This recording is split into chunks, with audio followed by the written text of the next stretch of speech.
Hello, class. This is Professor Jane Williams, your sociology professor for College of San Mateo, Sociology 100. It's been a while since we've spoken to each other, and I hope things have been fine for you and you enjoyed your spring break. We haven't spoken since your midterm, and I want to say that the midterm presentations went very, very well. I had some excellent submissions. I hope you took a chance also to look at what your classmates prepared and to just admire some of the ingenuity and the quality with which many of them did their work. Hats off to all of you. I do believe I'm going to be having one of the highest rates of full scores that I've had for quite some time. So I appreciate your effort.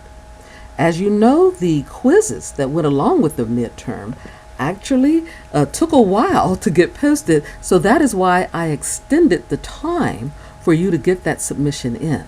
That time is now over. I think you know that. Coming up, we have Chapter 9, due in a few days, and Chapter 10. Okay.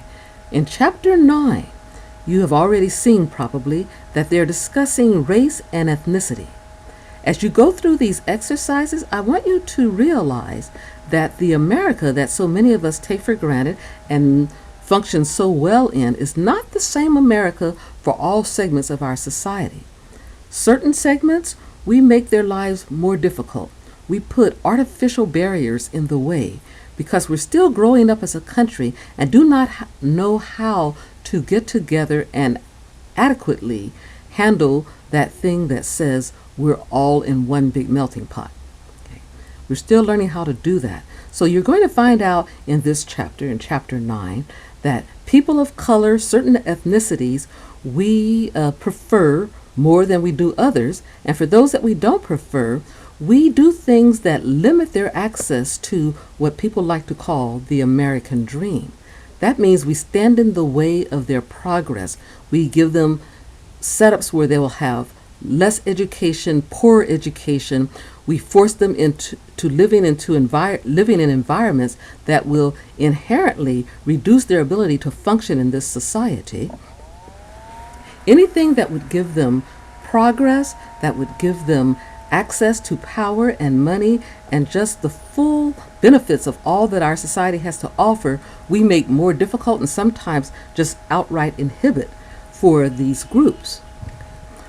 That means we as a country have some growing to do.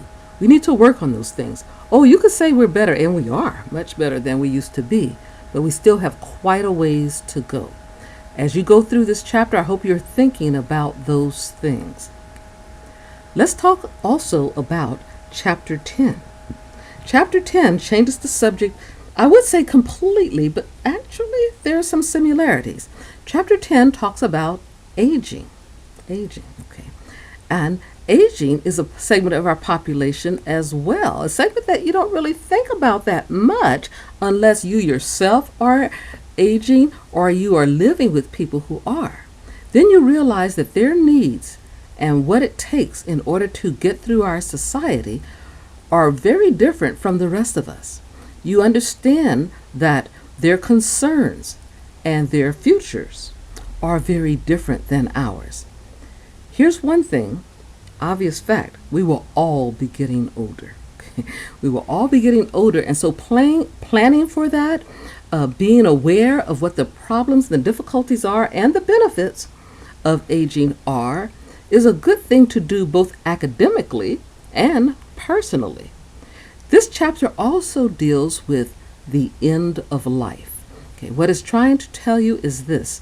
Just like we'll all be getting older, we will all be passing away soon. Preparing for it, adjusting our attitudes toward it, being able to talk about it, not only regarding ourselves, but about the people in our lives who are aging, and what we can do to make things better for them and the people around them, make things better for us and the people around us. Those are the kinds of things discussed in Chapter 10. I suspect you're going to enjoy both these chapters, and you'll walk away with some knowledge that will help you do these things better. I'll even dare say that once you learn some of this information, you will be a better citizen, a better son, a better daughter, a better parent, a better person. I I will look forward to talking to you soon. Again, congratulations on finishing the midterm.